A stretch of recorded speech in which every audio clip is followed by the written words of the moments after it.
शुक्रिया कहना जरूरी है। विभा बाजार से लौटी और घर की सीढ़ियां चढ़ने लगी।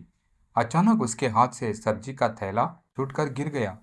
सारी सब्जियां सीढ़ियों पर बिखर गई। तभी पहली मंजिल पर रहने वाली अलका दौड़कर आई। उसने सब्जियां उठाने में विभा की मदद की। विभा ने सब्जियां थैले में डाली और चुपचाप चली गई। तभी ऊपर मंजिल वाली रहने वाली सुषमा जी बोली, देखा अलका, तुमने उसकी मदद की और इसने पलटकर एक बार शुक्रिया तक नहीं कहा। अलका बोली, सुषमा जी, मैं तो बस पड़ोसी होने के नाते विभा की मदद कर रही थी। मैंने अपना फर्ज निभाया।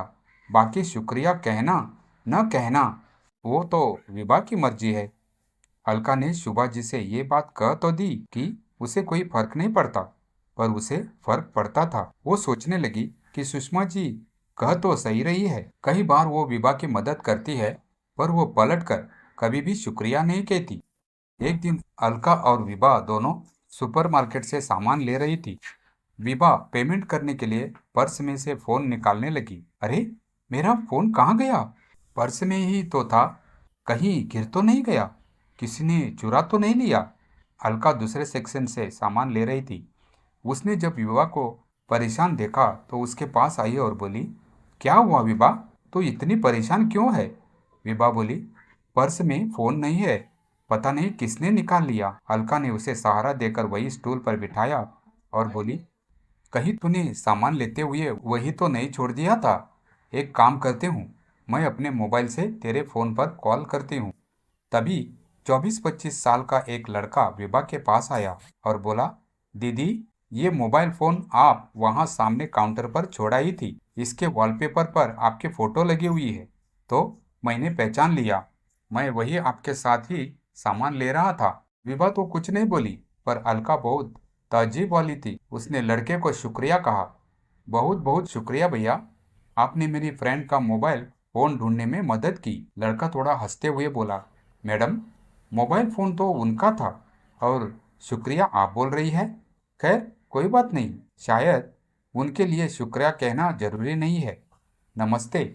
उस दिन अलका को भी बहुत बुरा लगा। एक तो इतनी ईमानदारी के साथ आजकल भला कौन किसी की चीज वापस करता है, पर उस लड़के में शराफत थी, अच्छे संस्कार थे, जो वो विभा का मोबाइल फोन वापस करने आ गया। अलका विभा से नाराज थी। कॉलोनी में वापस आकर वो बिना कुछ बोले अपने घर चली गई। विभा भी अपने घर आ गई।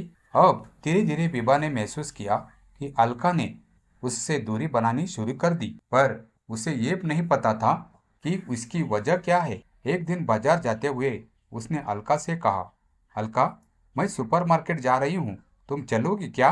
अलका बोली, नहीं नहीं, मैं तो कल ही सुपरमार्केट होकर आई हूँ। वो रिंकी का जन्मदिन आने वाला है ना, तो पार्टी के लिए सामान लेना था। विभा बोली, ओह अच्छा अच्छा, रिंकी का जन्मदिन आने वाला है। वैसे कब है रिंकी का जन्मदिन? अलका ने इस बार विभा को थोड़ा रुखा जवाब दिया। विभा, कल है जन्मदिन। अच्छा, मुझे बहुत काम है, मैं तुमसे बाद में बात करूं। कल की पार्टी की तैयारियां भी करनी है। इतना कहकर अलका ने दरवाजा बंद कर दिया। विभा को इस बात का बुरा लगा। अगले दिन अलका की बेटी रिंकी का जन्मदिन था। विभा को लगा कि अलका उसे बुलाने आएगी। दोपहर होने वाली थी, पर अलका ने विभा को इनविटेशन नहीं दिया था। विभा इसी सोच में अपनी बालकनी में खड़ी थी। उसने बडीशेप सूखने के लिए डाली हुई थी। हवा से बडीशेप नीचे चली गई। ग्राउंड फ्लोर पर रहने वाली शर्मा आंटी ने बडीशेप को उठाकर रख लिया। विभा नीचे गई और शर्मा आंटी से बडीशेप मांगी। आंटी जी, वो मेरी बडीशेप गिर गई थी, आपने उठाई थी ना, वो दे दीजिए। शर्मा आंटी बोली, एक शर्त पर दूंगी, पहले मुझे शुक्रिया कहो। शर्मा आंटी की बात सुनकर विभा चौंक गई। वो बोली, आंटी जी, मैं समझी नहीं। शर्मा आंटी बोली, विभा, तुम मेरी बेटी वर्षा की तरह हो। अगर वर्षा कोई गलती करती है तो मैं उसे भी समझाती हूँ। इस नाते मैं भी तुम्हारी माँ की तरह हूँ, तो मेरी बात ध्यान से समझना। तुम्हें पता है, अलका और सुषमा ने तुमसे बात करनी क्यों बंद कर दी? क्योंकि वो जब तुम्हारी मदद करती है तो तुम उन्हें पलटकर शुक्रिया नहीं कहती हो। याद रखो बिटिया, शुक्रिया कहना जरूरी है। जब भी कोई हमारी मदद करता है तो हमें उसे मदद के लिए शुक्रिया कहना चाहिए। मेरी बात को ध्यान से समझना, जैसा मैंने कहा उस पर गौर करना। विभा की आंखें खुल गई। वह धीमे से बोली, सच में आंटी? यही वजह थी? शर्मा आंटी मुस्कुराई। हाँ बिटिया, शुक्रिया कहना बहुत जरूरी है। हमेशा याद रखना, जो हमारी मदद करते हैं, जो हमें मान सम्मान देते हैं, उनके लिए एक छोटा सा धन्यवाद शब्द हमारे संस्कारों को भी दर्शाता है और साथ ही सामने वाले के मन में हमारे लिए मान सम्मान और बढ़ जाता है। सामने वाले को खुशी होती है कि हमने उसकी कदर की। विभा की आंखें भर आई। उसने तुरंत कहा, आंटी थैंक यू, आपने मुझे सही समय पर सही बात सिखाई। आपका बहुत बहुत शुक्रिया आंटी। विभा ने शर्मा आंटी को शुक्रिया कहा तो उनके चेहरे पर मुस्कुराहट आ गई और उन्होंने विभा के सिर पर हाथ फेरा और आशीर्वाद दिया। विभा को समझ आ गया कि शुक्रिया कहना जरूरी है। उसी समय अलका रिंकी के जन्मदिन का इनविटेशन देने के लिए आ गई। शर्मा आंटी, शाम को रिंकी का जन्मदिन है, आपको जरूर आना है। और हाँ विभा, मैं तुम्हें भी कहने गई थी पर तुम घर पर मिली नहीं। अच्छा, शाम को रिंकी का जन्मदिन है, तुम भी जरूर आना। विभा बोली, अलका, जन्मदिन पर बुलाने के लिए बहुत बहुत शुक्रिया, मैं जरूर आऊंगी।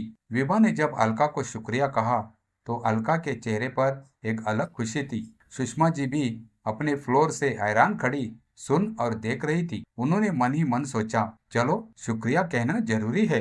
विभा को ये बात समझ आ गई है, शुक्रिया कहना जरूरी है।